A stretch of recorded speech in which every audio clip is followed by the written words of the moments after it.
ഇനി രാവിലെയിലെ പ്രത്യേക സെഗ്മെന്റിലേക്ക് ക്രൈം വാർത്തകളിലേക്കാണ് ജാഗ്രത.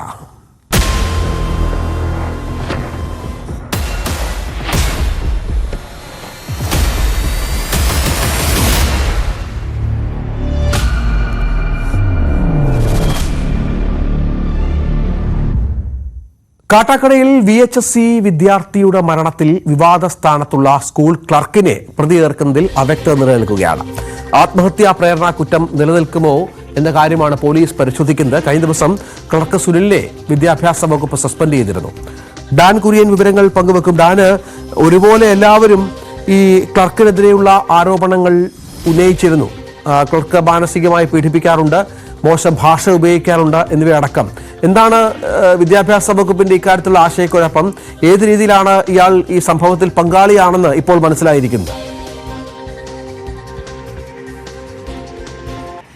രഞ്ജിത്ത്, അച്ചടക്ക നടപടിയുടെ ഭാഗമായിട്ടാണ് വിദ്യാഭ്യാസ വകുപ്പ് ക്ലർക്കിനെ കഴിഞ്ഞ ദിവസം സസ്പെൻഡ് ചെയ്തുകൊണ്ട് ഉത്തരവിട്ടത്. പക്ഷെ അതിനപ്പുറത്തേക്ക് ഈ +1 വിദ്യാർത്ഥിയുടെ ആത്മഹത്യയുമായി ബന്ധപ്പെട്ട് നേരിട്ട് ഇയാൾക്ക് പങ്കുണ്ട്, അല്ലെങ്കിൽ ആത്മഹത്യ പ്രേരണ കുറ്റം ഇയാളിൽ തന്നെയാണ് കേന്ദ്രീകരിക്കുന്നത് എന്ന തരത്തിലുള്ള തെളിവുകൾ അതിന് പോലീസിന് ലഭിക്കേണ്ടതുണ്ട്. അതുമായി ബന്ധപ്പെട്ട മൊഴിയെടുക്കുന്നതടക്കമുള്ള തുടർ നടപടികൾ പോലീസിന്റെ ഭാഗത്ത് നടക്കുന്നുണ്ട്. മാത്രവുമല്ല, ഈ +1 വിദ്യാർത്ഥി ഏതെങ്കിലും തരത്തിൽ കുറിപ്പുകളിലോ അല്ലാതെയോ ഇദ്ദേഹത്തെ ഈ ക്ലാർക്കുമായി ബന്ധപ്പെട്ട ഏതെങ്കിലും കാര്യങ്ങൾ എവിടെയെങ്കിലും എഴുതി വെച്ചിട്ടുണ്ടോ, മാനസികമായി സമ്മർദ്ദത്തിലാക്കുന്ന പെരുമാറ്റം ഉണ്ടായിട്ടുണ്ട് എന്ന കാര്യം എവിടെയെങ്കിലും എഴുതി വെച്ചിട്ടുണ്ടോ, ഇങ്ങനെ എന്തെങ്കിലും ഒരു എഴുത്തുകുത്തുകൾ ഉണ്ടോ എന്നതടക്കമൊക്കെ കണ്ടെത്തുന്നതിന് വേണ്ടിയിട്ടുള്ള പരിശോധനകൾ പോലീസ് നടത്തുന്നുണ്ട്. അതോടൊപ്പമാണ് സഹപാഠികൾ നൽകിയിരിക്കുന്ന മൊഴി ഇതിൽ നിർണായകമായി മാറുക.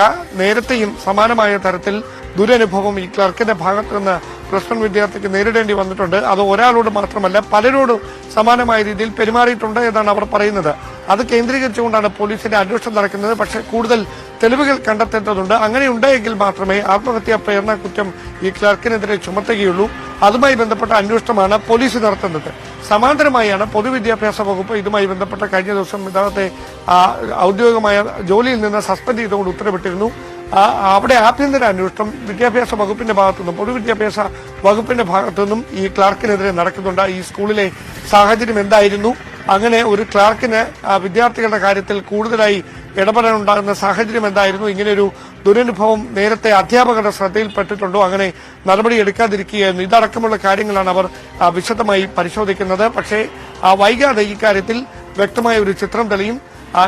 ഇയാൾക്കെതിരെ ആത്മഹത്യാ പ്രേരണ കുറ്റം ചുമത്തണോ എന്ന കാര്യത്തിലാണ് ഇപ്പോൾ ഒരു അവ്യക്തത നിലനിൽക്കുന്നത്. ഡാൻ കുര്യൻ വിവരങ്ങൾ പങ്കുവച്ചു. കണ്ണൂരിൽ 3ാം കണ്ണ് സ്ഥിതി നേടി അഭിവൃദ്ധി ഉണ്ടാക്കാമെന്ന് പറഞ്ഞ് തട്ടിപ്പ്. ഡോക്ടറുടെ നേതൃത്വത്തിലുള്ള സംഘത്തെ പ്രതിയാക്കി പോലീസ് കേസെടുത്തു. ഹിമാലയൻ മിസ്റ്റിക് തേർഡ് ഐ എന്ന ട്രസ്റ്റിന്റെ പേരിലായിരുന്നു കോടികളുടെ തട്ടിപ്പ്.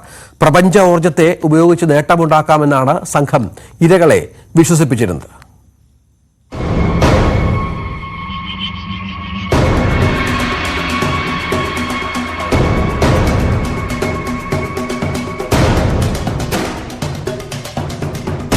കേരളത്തിൽ നടമാടുന്ന ആത്മീയ തട്ടിപ്പിന്റെ പുതിയ രീതിയാണിത്.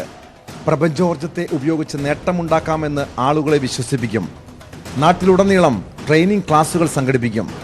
ഈ ക്ലാസുകളിൽ പങ്കെടുത്താൽ പലവിധ നേട്ടങ്ങൾ ജീവിതത്തിൽ സ്വന്തമാക്കാമെന്ന് വാഗ്ദാനം ചെയ്യും. 15,000 രൂപയാണ് ഒരു ദിവസത്തെ ക്ലാസ്സിൽ പങ്കെടുക്കാൻ ഫീസായി ഈടാക്കിയിരുന്നത്. ഇങ്ങനെ 1000-ലധികം പേരിൽ നിന്ന് പണം തട്ടി. ഇതിനെതിരെ കണ്ണൂർ സ്വദേശിയാണ് പരാതിയുമായി പോലീസിനെ സമീപിച്ചത്.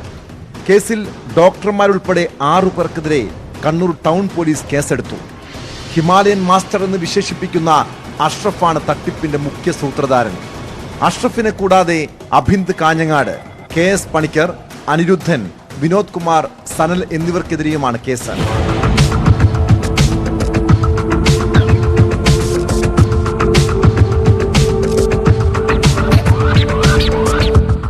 ഹിമാലയൻ തേർഡ് ഐ ട്രസ്റ്റിന്റെ പേരിലായിരുന്നു ക്ലാസുകൾ. ഡോക്ടർ അഷ്റഫിന്റെ നേതൃത്വത്തിൽ കേരളത്തിലുടനീളം ക്ലാസുകൾ നടത്തിയെന്നാണ് പുറത്തുവരുന്ന വിവരം. ആദ്യഘട്ടം ക്ലാസ്സിൽ പങ്കെടുത്തപ്പോൾ പരസ്യത്തിൽ പറയുന്ന കാര്യങ്ങളല്ല ക്ലാസിന്റെ ഉള്ളടക്കമെന്ന് മനസ്സിലാക്കി പണം തിരികെ ചോദിക്കുകയായിരുന്നുവെന്ന് പരാതിക്കാർ പറയുന്നു. ഇതിനെ തുടർന്ന് ഫോണിൽ വിളിച്ച് ഭീഷണിപ്പെടുത്തിയെന്നും പരാതിയുണ്ട്. കണ്ണൂർ ജില്ലയിൽ തന്നെ വിവിധ ആളുകളിൽ നിന്നായി 12,75,00,000 രൂപയോളം തട്ടിയെടുത്തെന്നാണ് വിവരം. ജീവിതത്തിൽ അഭിവൃദ്ധി ഉണ്ടാകാൻ 3000 രൂപ വിലയുള്ള മൂക്കുത്തി വിതരണം ചെയ്തെന്നും പരാതിക്കാർ പറയുന്നു.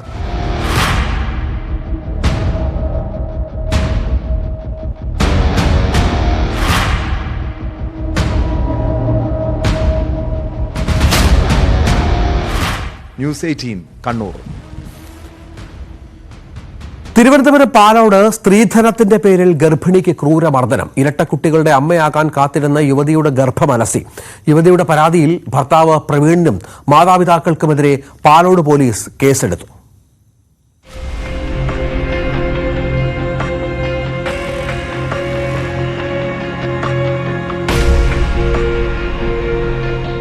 സ്ത്രീധനം കുറഞ്ഞുപോയെന്ന് പറഞ്ഞ് നിരന്തര പീഡനമായിരുന്നുവെന്നാണ് പ്രവീണയുടെ പരാതി. 8 മാസം ഗർഭിണിയായിരിക്കെ കഴിഞ്ഞ ഡിസംബർ 26-ന് പ്രവീണയെ ക്രൂരമായി മർദ്ദിച്ചു. നിലത്തു വീണപ്പോൾ വയറിൽ ചവിട്ടേറ്റ് അവശനിലയിലായ പ്രവീണയെ നെയ്യാറ്റിൻകര ആശുപത്രിയിൽ പ്രവേശിപ്പിച്ചു. അപകടത്തെ തുടർന്ന് രക്തസ്രാവം ഉണ്ടായെന്നായിരുന്നു ആശുപത്രിയിൽ പറഞ്ഞത്. 2 കുട്ടികളും മരിച്ചെന്ന് പിന്നീട് ആശുപത്രി അധികൃതർ പ്രവീണയോട് പറഞ്ഞു. അന്ന് കുറെ വഴക്കുണ്ടായി, സ്ത്രീധനത്തിന്റെ പേരിൽ കിടന്ന് വഴക്കുണ്ടായി, പിന്നെ കുറെ അടിച്ച്.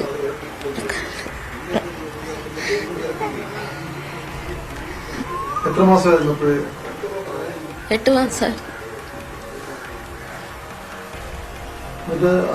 വയറിൽ ചവിട്ടി പറഞ്ഞു എന്ത് നമുക്ക് പറഞ്ഞു?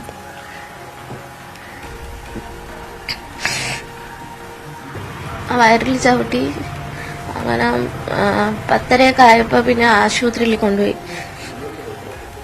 പിന്നെ അഡ്മിറ്റ് ആക്കി. പിന്നെ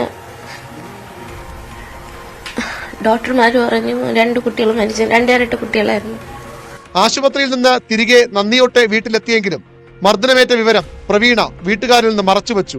പ്രവീണയുടെ അച്ഛൻ നന്ദിയോടുള്ള ക്ലിനിക്കിൽ സഹായിയാണ്. അവിടുത്തെ ഡോക്ടർ പരിശോധിക്കുമ്പോഴാണ് കുട്ടികൾ നഷ്ടപ്പെട്ട വിവരം പ്രവീണ പറഞ്ഞത്. വീട്ടുകാർ നിർബന്ധിച്ചതോടെ പോലീസിൽ പരാതി നൽകി. ഞാൻ വിചാരിച്ചത് എൻ്റെ മോള് ഡേറ്റ് ആയല്ലോ എന്നുള്ള രീതിയിൽ ഞാനും അങ്ങനെ മുമ്പോട്ട് പോയി. പിന്നെ ഇത് അറിഞ്ഞതിന് ശേഷമാണ് നേരെ ഡോക്ടർ തന്നെ പറഞ്ഞ് പാലോട് സ്റ്റേഷനിൽ കൊണ്ട് കേസ് കൊടുക്കാൻ പറഞ്ഞു. കേസ് കൊടുത്തു. അത് കഴിഞ്ഞപ്പോൾ അവർ SI വിളിച്ച് മോളെ വിളിച്ച് ചോദിച്ചു. മോള് പറഞ്ഞു എനിക്ക് വേണ്ട, ഇനി ഡൈവോഴ്സ് മതി, എനിക്ക് അയാളവിടെ ജീവിക്കാൻ പറ്റത്തില്ലെന്ന് ഡോക്ടറെ അടുത്ത് പറഞ്ഞു. അപ്പോൾ ഈ SI അടുത്ത് പറഞ്ഞു. SI പറഞ്ഞു മോളെ അങ്ങനെ പെട്ടെന്നൊരു തീരുമാനം ആലോചിച്ച് തീരുമാനം എടുക്കാം, എന്തായാലും ഞാൻ ഒന്ന് അന്വേഷിക്കട്ടെ എന്ന് പറഞ്ഞു. യുവതിയുടെ പരാതിയിൽ ഭർത്താവ് പ്രവീൺ, ഭർത്തൃപിതാവ് പ്രകാശൻ, അമ്മ ചന്ദ്രിക എന്നിവർക്കെതിരെ പാലോട് പോലീസ് കേസെടുത്തു.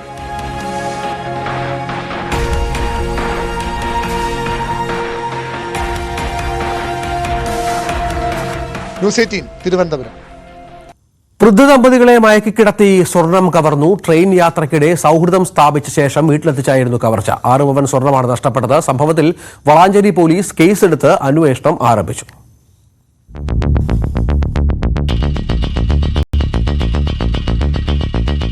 മലപ്പുറം വളാഞ്ചേരി കോട്ടപ്പുറം പെട്രോൾ പമ്പിന് സമീപം താമസിക്കുന്ന കോഞ്ചത്ത് ചന്ദ്രനും ഭാര്യ ചന്ദ്രമതിയുമാണ് കവർച്ചയ്ക്കിരയായത്. ട്രെയിനിൽ നിന്ന് ദമ്പതികളെ പരിചയപ്പെട്ട 35 വയസ്സ് തോന്നിക്കുന്ന യുവാവാണ് സൗഹൃദം മുതലെടുത്ത് ഇവരുടെ വീട്ടിലെത്തിയത്. തുടർന്ന് മയക്കുമരുന്ന് ചേർത്ത ജ്യൂസും ഗുളികയും നൽകി മയക്കിയ ശേഷം കവർച്ച നടത്തുകയായിരുന്നു. താലിമാലയും മറ്റൊരു മാലയും വളയും ഉൾപ്പെടെ 6 പവൻ സ്വർണ്ണാഭരണങ്ങൾ നഷ്ടമായി. ഇക്കഴിഞ്ഞ ചൊവ്വാഴ്ച മുട്ടുവേദനയുടെ ചികിത്സയ്ക്ക് ചന്ദ്രനും ഭാര്യ ചന്ദ്രമതിയും കൊട്ടാരക്കരയിൽ പോയി മടങ്ങും വഴിയാണ് യുവാവ് ഇരുവരുമായും സൗഹൃദം സ്ഥാപിച്ചത്. നാവികസേന ഉദ്യോഗസ്ഥനാണെന്ന് പരിചയപ്പെടുത്തി ഇരുവർക്കും സീറ്റ് തരപ്പെടുത്തി കൊടുത്ത സൗഹൃദത്തിലായ യുവാവ് പിന്നീട് ഒപ്പമിരുന്ന് കാര്യം അന്വേഷിച്ചു. മുട്ടുവേദനയ്ക്ക് നാവികസേന ആശുപത്രിയിൽ ചെലവ് കുറവാണെന്നും താൻ തരപ്പെടുത്താമെന്നും വിശ്വസിപ്പിച്ചു. പിറ്റേ ദിവസം എല്ലാം ശരിയായെന്നും ചികിത്സയുടെ രേഖകൾ വേണമെന്നും പറഞ്ഞ് ഫോൺ ചെയ്ത ശേഷം വീട്ടിലെത്തുകയായിരുന്നു. അവൻ എന്നോട് കാര്യങ്ങളെല്ലാം വിശദമായി ചോദിച്ചു. അതിന് എന്തൊക്കെയാണ് വിവരങ്ങൾ, ആരൊക്കെ ഉണ്ട് വീട്ടിൽ എന്നൊക്കെ. അപ്പോൾ ഇങ്ങനെ കാലം സുഖമില്ലാത്ത കാര്യം പറഞ്ഞു. അപ്പോൾ അവൻ പറഞ്ഞു എൻ്റെ അടുത്ത് ഞാൻ നേവിയിലും ജോലി ചെയ്യുന്നത്, ഞങ്ങളുടെ ആശുപത്രിയുണ്ട്, അവിടെ കൊണ്ടുപോയി വലിയ ചിലവില്ല, ചെറിയ ചിലവിൽ ഓപ്പറേഷൻ ചെയ്ത് തരാൻ പറ്റുന്ന പറഞ്ഞു. ഞാനത് അന്വേഷിക്കട്ടെ, ഡോക്ടറെ വിളിച്ച് ചോദിച്ചിട്ട് ഞങ്ങളോട് വിവരം പറയാം. അങ്ങനെ അന്നും വിളിച്ചില്ല. ചൊവ്വാഴ്ചയാണ് സംഭവം ഉണ്ടായത്. അങ്ങനെ ബുധനാഴ്ച രാവിലെ 8 മണിക്ക് വിളിച്ചു. ഞാൻ ഡോക്ടറെ വിളിച്ചിരുന്നു. അപ്പോൾ അതിന് ഡീറ്റെയിൽസ് കൊണ്ടുവരാൻ പറഞ്ഞിട്ടുണ്ട്, അയച്ചു തരാൻ വേണ്ടി പറഞ്ഞിട്ടുണ്ട്, അയച്ചു കൊടുക്കാൻ വേണ്ടിയിട്ട്. അപ്പോൾ ഞാൻ വീട്ടിലേക്ക് വരുന്നുണ്ട്, ഡീറ്റെയിൽസ് വേണം. ബുധനാഴ്ച ഉച്ചയോടെ വീട്ടിലെത്തിയ യുവാവ് താൻ കൊണ്ടുവന്ന പഴങ്ങൾ ഉപയോഗിച്ച് സ്വയം ജ്യൂസ് തയ്യാറാക്കി ഇരുവർക്കും നൽകി. തൊട്ടു പിന്നാലെ ദേഹാസ്വാസ്ഥ്യം അനുഭവപ്പെട്ടപ്പോൾ ഗ്യാസിന്റേതാണെന്ന് പറഞ്ഞ് ഓരോ ഗുളികയും നൽകി. ഇതോടെ ഇരുവരും മയങ്ങി വീഴുകയും കവർച്ച നടത്തി യുവാവ് സ്ഥലം വിടുകയും ചെയ്തു. അപ്പോൾ അവിടെ ജ്യൂസ് എടുത്തിട്ട് എന്തോ ഇളക്കണുണ്ട്. അപ്പോൾ ഞാൻ ചോദിച്ചു എന്താ ഇളക്കേണ്ട ആവശ്യം, ബൈക്ക് ചോദിച്ചു എന്താ ഇളക്കേണ്ട ആവശ്യം, നമ്മൾ പഞ്ചസാര ഇട്ടില്ല പിന്നെ ഉണ്ട്. അപ്പോൾ ഞാൻ പറഞ്ഞു ചിലപ്പോൾ കട്ടിയായിട്ടുണ്ടാവും, അത് ഇളക്കാൻ വേണ്ടിയിട്ടായിരിക്കുന്നു, അതിന് വേണ്ടിയിട്ടായിരിക്കും സ്പൂൺ ഇട്ട് ഇളക്കുന്നത്. അങ്ങനെ കൊണ്ടുവന്ന് ഞാൻ ഇളക്കുന്നതെന്ന് കുടിച്ചു കുറച്ച് കഴിഞ്ഞപ്പോൾ ഇങ്ങനെ മേപ്പിട്ട് ഇരുന്നമായി തോന്നി. അപ്പോൾ എന്നോട് ചോദിച്ചാൽ ഗ്യാസിൻ്റെ അസുഖം ഉണ്ടോ എന്ന് ചോദിച്ചു. ഞാൻ പറഞ്ഞിട്ടുണ്ട്. അവൻ 2 ഗുളിക എടുത്തിട്ട് ഞാൻ ഉണ്ടാക്കുന്നു, എനിക്ക് തന്നു, 1 വൈപ്പിനും കൊടുത്തു. അങ്ങനെ രണ്ടാളും അത് കഴിച്ചു. അത് കഴിച്ച് ഇങ്ങനെ കുറച്ചധികം ഇരുന്നു. കസരങ്ങനെ വന്നിരുന്ന എനിക്ക് ഓർമ്മയുണ്ട്, പിന്നീടൊന്നും ഓർമ്മ. ബോധം തെളിഞ്ഞപ്പോഴാണ് ചതി മനസ്സിലായത്. തുടർന്ന് ഇവർ പോലീസ് സ്റ്റേഷനിലെത്തി പരാതി നൽകി. വളാഞ്ചേരി പോലീസ് കേസെടുത്ത് അന്വേഷണം ആരംഭിച്ചു.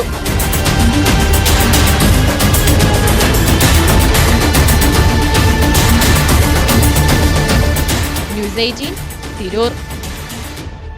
ഓച്ചിറയിൽ ബാറിലെ സംഘർഷം കൂട്ടത്തല്ലിൽ കലാശിച്ചു. കേസിൽ 3 പേരെ പോലീസ് അറസ്റ്റ് ചെയ്തു. മരക്കഷ്ണവും ഹെൽമറ്റും ഉപയോഗിച്ച് 4 പേർ ചേർന്ന് 2 പേരെ തലങ്ങും വിലങ്ങും മർദ്ദിക്കുന്ന ദൃശ്യങ്ങളും പുറത്തുവന്നു. അക്രമം നടത്തിയ സംഘം നിരവധി ക്രിമിനൽ കേസുകളിൽ പ്രതികളെന്ന് പോലീസ് പറയുന്നു.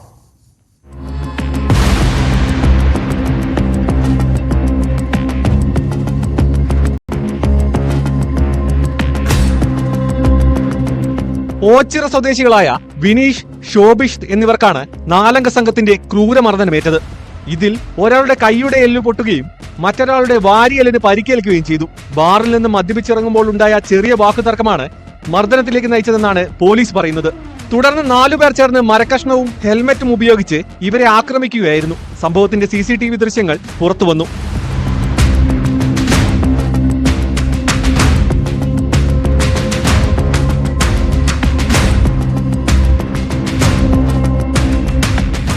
സംഭവത്തിൽ ഓച്ചിറ പോലീസ് കേസെടുക്കുകയും 3 പേരെ അറസ്റ്റ് ചെയ്യുകയും ചെയ്തിട്ടുണ്ട്. ഓച്ചിറ സ്വദേശികളായ അനന്തു, സിദ്ധു, റിനു എന്നിവരാണ് പിടിയിലായത്. ഷിബു എന്ന പ്രതിയെ കണ്ടെത്താനുള്ള ശ്രമത്തിലാണ് പോലീസ്. അനന്തു നേരത്തെ 4 കേസുകളിൽ പ്രതിയാണ്. മറ്റുള്ളവരും ക്രിമിനൽ പശ്ചാത്തലമുള്ള ആളുകളാണെന്നാണ് പോലീസ് നൽകുന്ന വിവരം. പ്രതികൾക്കെതിരെ വധശ്രമമടക്കമുള്ള കുറ്റങ്ങൾ ചുമത്തിയിട്ടുണ്ട്.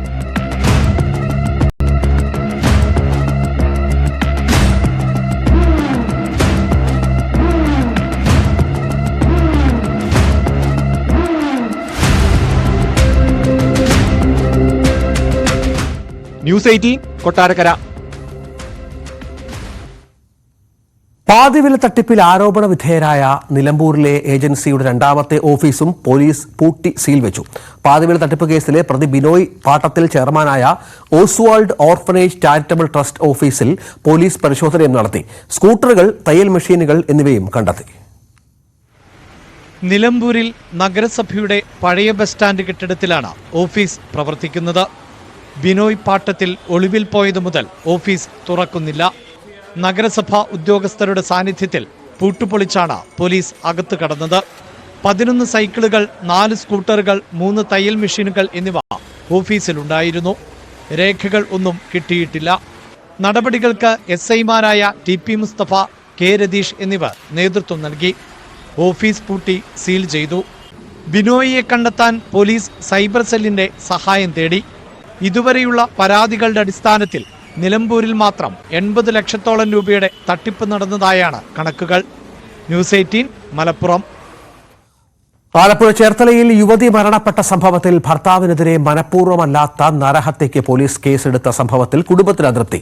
അച്ഛൻ അമ്മയെ കൊലപ്പെടുത്തിയതാണെന്ന് ദൃക്സാക്ഷിയായ മകളുടെ മൊഴിയുണ്ടായിട്ടും ചേർത്തല പോലീസ് പ്രതിയായ സോണിക്കെതിരെ മനഃപൂർവ്വമല്ലാത്ത നരഹത്യയ്ക്കാണ് കേസെടുത്തത്. പോസ്റ്റ്മോർട്ടം റിപ്പോർട്ടിന്റെ അടിസ്ഥാനത്തിൽ മാത്രം കേസെടുത്ത പോലീസ് നിലപാടിനെ കോടതിയിൽ ചോദ്യം ചെയ്യാൻ ഒരുങ്ങുകയാണ് കുടുംബം. ചേർത്തലയിൽ കഴിഞ്ഞ 9-ന് മരണമടഞ്ഞ സജി എന്ന 46-കാരിയുടെ മരണം കൊലപാതകമാണെന്ന് പോലീസിൽ പരാതി നൽകിയത് 19 വയസ്സുള്ള മകൾ മിഷ്മയാണ്.